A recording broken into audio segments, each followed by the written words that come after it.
trending today. A Kenyan pastor parades unmarried members of his church on pulpit and instructs them to choose each other. And without wasting much time. Tino wasted a time. Uri single? Ndiri single. Uri single? Saka chata dana na varoorane. Mugare senyama imwe. So a Kenyan controversial preacher James Maina has caused a stir on social media when a video of him coaxing unmarried members of his congregation onto the pulpit and encouraging them to find spouses was released. So during the service, Maina first called for unmarried male congregants to step forward and then invited unmarried female congregants to do the same. He then instructed the participants to look at each other in hopes of finding suitable partners. And the preacher even offered to hold a special prayer service for those who were still single and advised them to bring an offering. And this was not the first time he had pressured his congregation to marry, as he issued a stern ultimatum last year. Ultimatum last year, threatening to expel any single members who failed to find partners within 6 months. I'm giving you 6 months. Okay.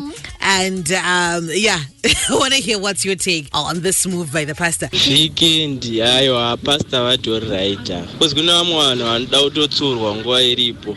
Ane vasingade kuroora kana kuroorwa. Kuti ndikuenda kuchechi achauya pastor varoorane. Vanhu ndavaroorane. Ndo manageza. Ndokuti chechi shoko.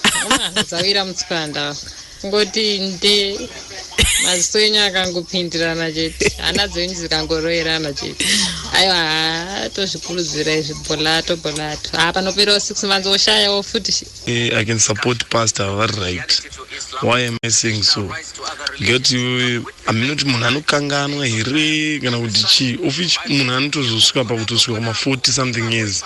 Asina urora weze kana umbonyebirwa kunzi ane mwana wemusango kana saka pastor Varoorane vanhu vada tobatanidzwa ginya mumachechi because vanopedzera vakanganwa. I just want to say that my brothers and my sisters in church, most of the times when ivava vaite vanenge vasina kadhati, saka it will not work for me personally.